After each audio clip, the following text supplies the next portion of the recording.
a number of people. Yes. Yes, Mike. Do you have questions? Cool. Or are you just raising your hand, Mike? No, I was banging on my keyboard. Oh, Yes. okay.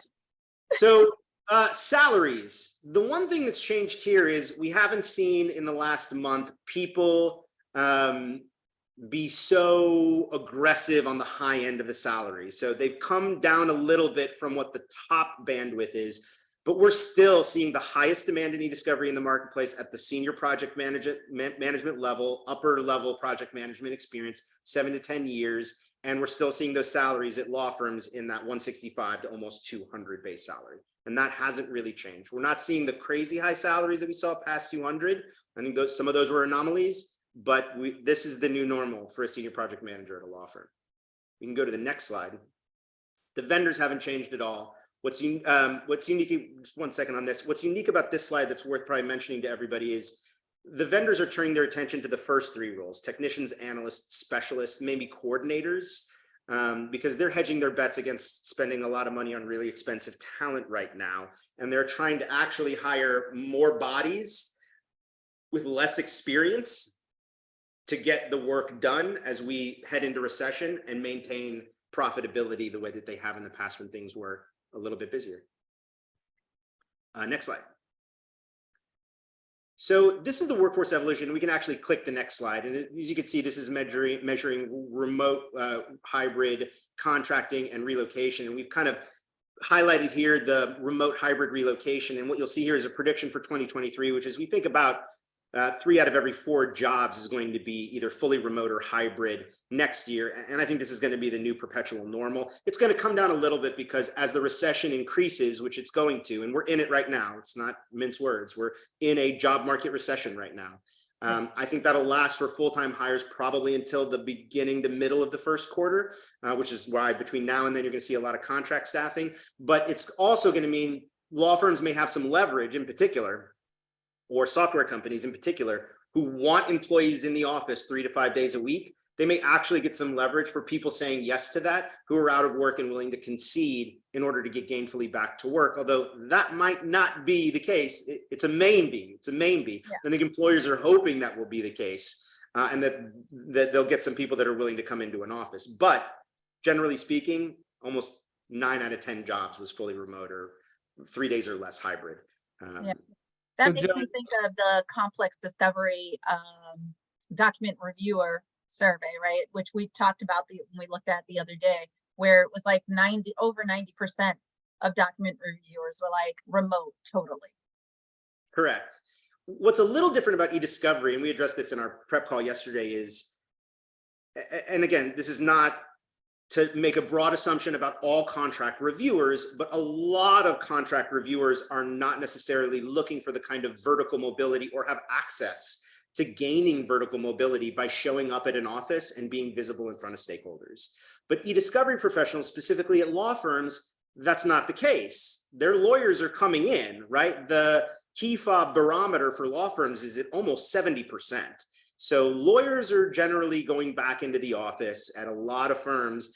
And if you are looking for vertical mobility or looking for more advancement, one of the ways to go get that is to be one of the people that is coming into an office and is being visible with key stakeholders. And I think e-discovery professionals who are not document review attorneys recognize that, which is why we think that number will go from 90 to 75 as we head into kind of recalibrating a new normal for job market expectations for in-office requirements. Yeah, Mike. Now I have a question. So I generally follow the market. I'm sure many of our attendees do. And you made a statement. I just want to unpack it a little bit because last Friday was a fairly strong and I think by market standards, unexpected jobs report. Yes. But you've posited that we're in a job recession. So unpack that a little bit for our attendees so they can understand and reconcile that. Yeah, so when I say job market recession, I mean the variables we're talking about today. The speed of hire has recessed, which means the amount of people that are resigning and thus creating new openings based on resigning their current positions, more jobs opening up into the marketplace, has slowed down. So the volume of opportunities we're seeing as it relates to the timeline that we're seeing them has expanded.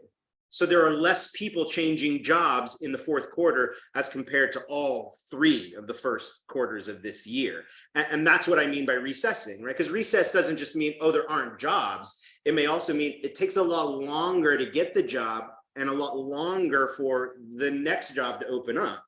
And what we're also seeing is a lot of people kicking the can on filling those jobs into 2023, or saying we're not going to hire full time anymore. We're going to hire contract to hire in hopes that we can capitalize on out of work talent or capitalize on a potential recessionary job market.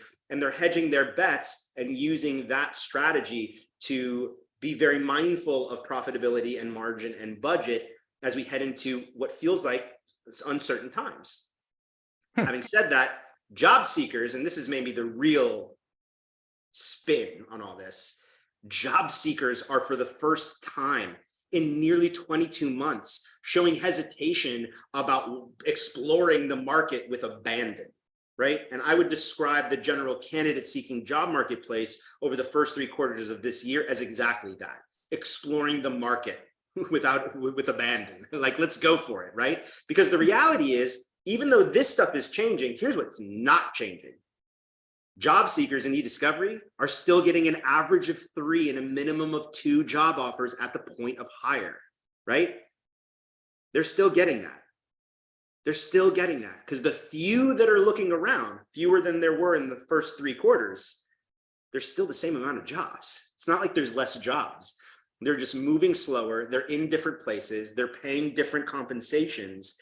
And so everyone's trying to recalibrate to figure out where they fit and who they can get.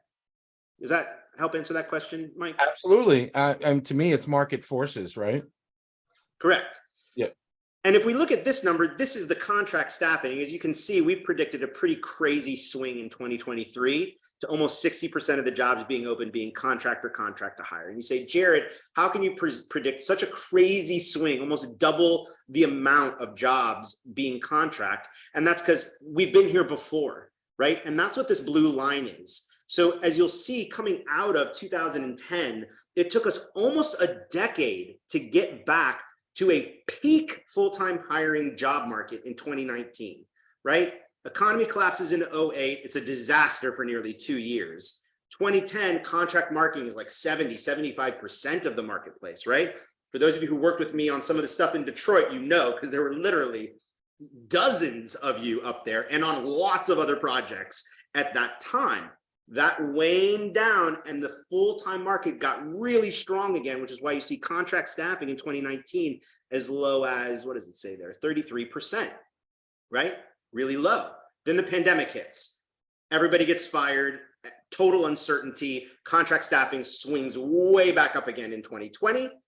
Things get really good again in 2021, swings way back down. Everybody starts hiring full-timers. And here we are again, heading into a recession less than 24 months later, and it's swinging back up again. Why is this important? Because I believe the frequency between these highs and lows is the new normal, not just for the job market, but for our economy. We as working professionals, capitalists in America, are going to see pendulum swings in our stock market, in our job market, and in our hiring cycles have these levels of polarity every 24 to 36 months. And maybe that extends a little bit as things change over time, but this to me is the new normal. And if you click the animation one more time, Maribel, this blue line really shows you when it's like left by itself, you see it, right? You see the frequency, how the frequency is getting shorter between these polarities. So as the economy and stock market experiences wild swings, so too will the shifts in modality and hiring from contractors to full-time employees. So we have a question from the audience, which is a great one. And I think the 3 of us discussed also going over some of these things at the end of the call too, but we'll dig into a little bit right now. What can a future job seeker do to be ready when the market is ready? Well, the first thing you can do is know what you're willing to compromise on and what you're not willing to compromise on. What I always ask a job seeker when I'm representing them and my team as well is, well, what do you want? Right? I mean, I come from a theater background. What's your motivation? If you don't know your motivation, you can't really walk out on stage. So what is it that you want? Know what you want and know what you're willing to compromise, because employers are going to be more fastidious about pushing their agenda for employees to compromise to their needs because they're empowered by the recession. Now, having said that, it might be a false sense of empowerment, because what we're seeing in the candidates is that essentially they're not willing to compromise much of anything. They want to be making what they're making. They want to be making more. They want the better quality of life, and they're willing to wait. And the reality with a lot of the layoffs, not all of them, but a lot of the layoffs that are happening right now, they're not people that are living paycheck to paycheck, right? They're people who are making generally 6 figures or more a year. They were fired for that reason, because the companies needed to create greater profitability and increase their margins without losing the most amount of workers. So you don't fire hundreds of workers making the least amount of money. You fired a dozen workers making the most amount of money. And I think that's what we're seeing right now in a lot of these big tech layoffs. They're not frontline workers. They're not people living paycheck to paycheck, which means these job seekers are not necessarily needing to take a job right away. They can sit on the market for 3 to 12 months looking for the perfect full-time fit. And guess what? The big tech people are the perfect example of people willing to wait. And do you want to know why? Trauma.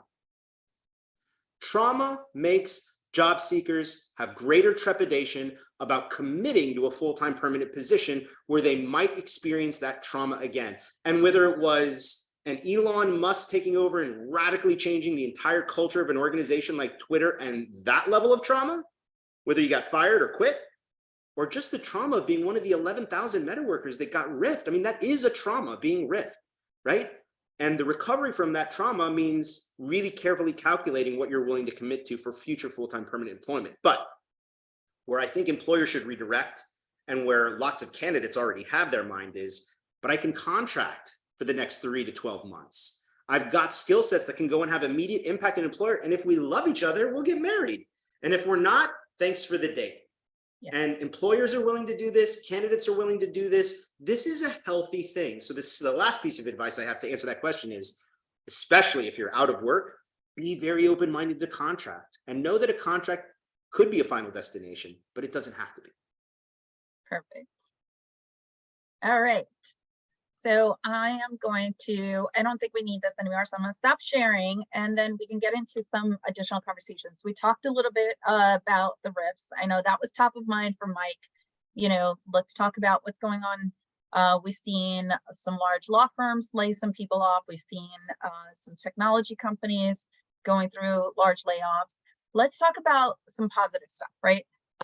Let's talk about end of year salaries, bonuses. What do we think is going on there? So as much as companies are considering who to riff and who to let go, they're also considering who to give significant increases to in terms of base compensation. There are some companies and some law firms that are aggressively bonusing their staff, but what we're seeing mostly in the marketplace are people giving significant increases in base compensation as a retention policy to keep employees from shopping around in the job market. And e-discovery professionals, I mean, look, especially right now, we're telling all of our clients who are hiring right now, be prepared for a recalibration of compensation expectations. It's not first quarter 2021 where I sent you a candidate last week and you're hiring them next week because the timeline to hire is 8 to 12 days. It's now 25 to 30 days or 60 days. And some law firms, it's been 90 to 120 days since they first started the search, because they're making people come into an office and it's taking longer. And they also have more interviews in their process potentially. So whatever a candidate told you that they wanted in terms of salary back in October is likely not the same number they're going to want right now if they got a raise. And people are getting raises. Despite the fact that we're heading into a recession. At least that's the trends that we're seeing. Excellent. Mike, any thoughts? I see wheels spinning. Yeah, no, I mean, the wheels are always spinning because I saw something this morning, and this is the kind of thing that really disturbs me, the sort of caste system in the legal business. And it's always been troubling to me. I forget the report I read this morning.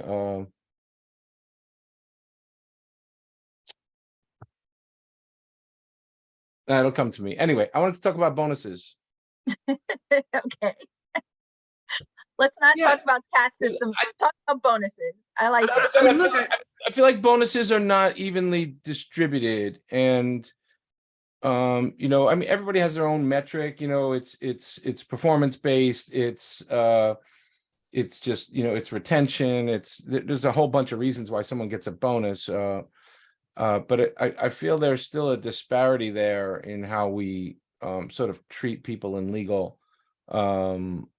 I think there's a disparity in how they treat themselves, right? I mean, let me give some more practical advice for those of you who want bonuses, who are saying yourselves on this call, like, I should be getting a bonus, you should be getting a real one. Okay, why? And are you the only person, and your parents and your husband or whatever, that you've told that you really should be getting one? Because you might want to tell your boss. And when you go to tell your boss, you've got to make a case. And the case you have to make is, here's how I've impacted the company, or here's how I've impacted the firm. Here's how I've created positive impact. Here are all the things I've done this year. I wanted to recapitulate all of this back to you as you, my boss, consider year-end bonuses and raises for the future year. If an employee is waiting for their boss to recognize the things that they've done great and then award them accordingly, there are a lot of assumptions being made to connect all those dots to an employee actually getting what they think they deserve.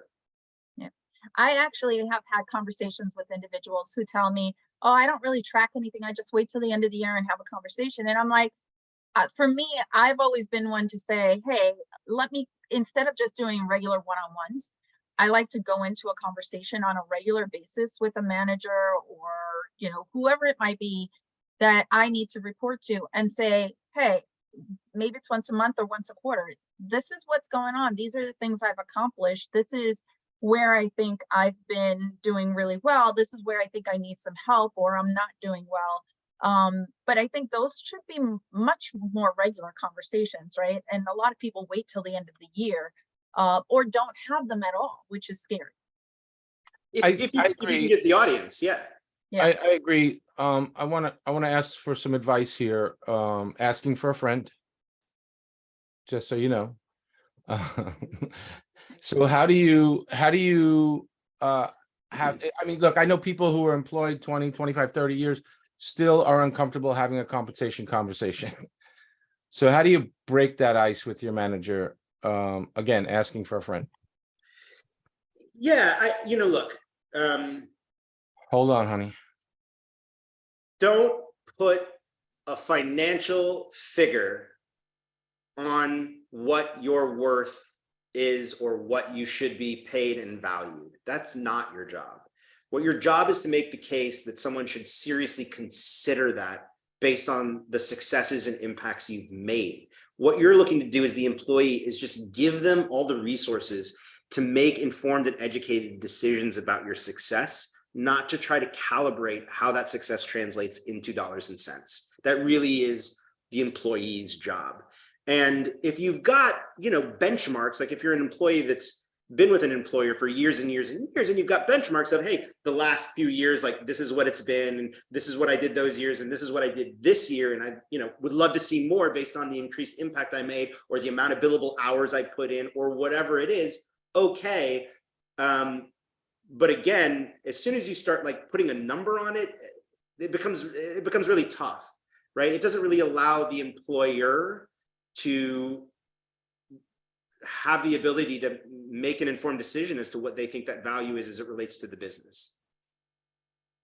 But they've got to be open. The employee has to be open to going into a conversation. And I think they have to press the agenda to have a conversation. Yes. I think, and we see this again with my DEI, right? I always have this conversation with a lot of women because they're the first ones to be afraid to go in to have that conversation. Their fear stems around, rejection quite often. So I think you've got to find the ability, the nerve to go into those conversations and have that conversation. You know how I have the nerve to get up and do these calls every month? How? Because I got the data. Because I have the data. I have the data to back up what I'm talking about, right? I'm not getting on here and speaking religion. I'm speaking data. I'm speaking things that are coming from clear observations that can be quantified and qualified. And for me, that's the way any employee should be approaching their employer about their value. If it's a data-driven conversation, you're going to get somewhere. If it's anecdotal, you're really just hoping for the best. Yeah, and that's why I think it's important to, you've got to kind of journal the things that you're accomplishing, have that information handy. And like you said, sometimes the data, right, cost, efficiency, time saved, all of those things are important to also share. Mike, how are you feeling? Good? Add value every day. That's my theory. Add value every day. I love that. We've got about 4 minutes left. We do have a conversation in the chat. So let's see, a question in the chat is, yeah, but if the conversation is about salary increase, what data can employees get if the company doesn't share salaries with the others?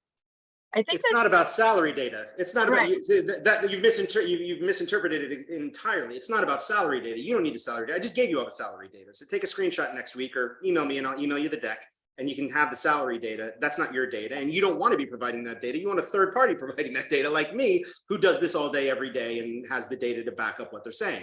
What you need to put together is about you. What's your data? And if your employer is not giving you KPIs, key performance indicators, right, which is what sales reps are very accustomed to, or recruiters are very accustomed to being managed by. Project managers. Yeah. What are your key performance indicators? Hey, I increased billable hours across the department because I was able to train 3 employees. They build this much revenue in the first 2 quarters and this much in the second 2 quarters. And that's because in the first 2 quarters I was training them. In the second 2 quarters they were billing. Huge impact. We increased revenue and billings by this much. And I was still billing all of my time. I actually billed more of my time than I billed last year. And that's data. Those are data-driven impacts, right? Another example might be an email that you've gotten from a partner that compliments you on a decision that you were made or on guidance that was given that actually impacted the outcome of a case or a settlement or of winning a customer or of keeping a customer who was going to change platforms. Anything that's documented like that, that's the kind of data that you want, right? And the more data you put together, the more I think you'll see like, oh, these are the things that are important to my manager, right? Here's the data I'm gathering on me. I mean, if you're taking Maribel's advice and getting quarterly appointments, here are the things I'm measuring myself on. Should I keep doing this? What are other things I should measure myself on? Yeah. Oh, well, we'd really like to know how many of this you're doing each month. Oh, great. I'll start tracking that. Yeah. That would be my response. That's some of the data that even here at ACEDS, right? I have to go to Mike and say, membership has increased, for us, membership has increased over 12% over the last 3 years. We've increased our retaining of affiliate partners, how many events that we've been able to go to. All of those things is data that I can go to Mike and say, hey, these are the things that we've accomplished. Myself, the team, this is what we're doing, right? How many people we're putting through certifications or other things. That's all. Precisely. And that should be data that you should be able to ask for. Question, are certifications CIPP, US, EU, or CIPM helpful for job searches now? And I think this is something we've been saying for a year. Yeah, I mean, look, all certifications are helpful. ACEDS certification is helpful. Relativity certifications are helpful. Brain space certifications are helpful. They're all helpful. If you're looking to move into privacy, yeah, you want to start with the IAPP certifications. They're the gold standard. My entire organization, top to bottom, there's 22 of us, just finished the IAPP's foundations training, which if you just don't know anything about privacy and you're looking to get your head straight in it, that's probably where I would start. It's very similar, as my understanding, to what ACEDS provides with EDX in terms of, look, if you're trying to break into the industry, if you're looking to be able to talk the lingo, if you're looking for the vernacular, or if you're looking to see if this is interesting to you, take that, not the ACEDS certification right away, right? Same thing with IAPP. Take their foundations versus jumping right into the CIPP. Now, do I think the CIPPs are valuable to somebody getting an e-discovery job? Yes, but it's more of the cherry on top than it is the banana at the bottom. And I would, with ACEDS and relativity and other software certifications, those are going to really carry more weight with hiring managers in the vertical because they're more immediately applicable on a day-to-day basis. Awesome. Mike, thoughts? I'm more of a hot fudge guy. But when it comes to education, I think you've been a professor at Bryant University, a professor at you've done UF Law. you're here at ACEDS. So for you, you've seen paralegals, you've been a litigation support manager. For you, you've seen all of that, and that at continuing education, the certification is important. Oh, absolutely. I mean, I can't, obviously I've run an association that offers a certification. What am I sit here and say, don't get certified? No, I mean, those things add value, and it's, learning is changing too. We're finding that learning is much more, it's sort of hyper focused, right? So that's what makes certifications really valuable. No one's got time to enroll in a college and take a course, right? Maybe you could monitor a course or just non-matriculate, but certifications are an answer to a specific need in any industry, frankly. So I'm always a fan of certifications. I think it's a way to learn and prove your value. Again, add value every day. All right. So we're over by a minute. I just want to leave us with quick recap of the year or last words for the year, Jared. Oh man, try to love each other a little bit more, everybody, right? We just need more kindness day to day. I give myself that advice every day. Try to love yourself a little bit more. It's been a really intense year for the industry. We're still calibrating from having come back from COVID. And listen, don't let the recession make you scared. It's still a great job market out there. People are still paying 20 to 40% more for e-discovery talent than they were in 2019. So this notion of, oh, I'll be the first in, first out, it's just not the case. If somebody's hiring right now in this moment in time, they need that person. They desperately need that person. Nobody's casually shopping for talent right now. They're looking for critical impact. So in some ways, it's an even better time to be looking for a job over the next few months. While there might not be as much out there for full-time jobs, there's going to be so much contract opportunity for people to go in and make impacts. Be open-minded, look for what's out there that's going to make you happy, and consider creative alternatives to what has been the traditional vertical path forward. Mike? Nothing. I want to give a piece of advice. Really try to find some time to unplug this holiday season. I find it in my own personal life. I watch the news too much. It's depressing. Turn that off. And understand the news is designed to shock you, to get your attention. That's the news. That's what news does. And sometimes it's not always good. The bad stuff comes through. Unplug. That's why I watch Sports Center. Well, sports has drama too, so It's more entertaining and interesting. find some time to unplug. I will just say, so we are back in January. We're still on a monthly schedule because you guys have asked for it. We're going to bring it to you. My last words are, I'm a Brooklyn girl, so I'm going to say spread love. It's the Brooklyn way. And if you know who said that, points to you. I know Jared's got a big smile on his face. Mike is thinking about it, so we'll come back to it. And we will see you guys next month. Happy holidays. Thank you all. And remember, this community is always here for you. Bye, everyone. Thank you. Thanks, everyone.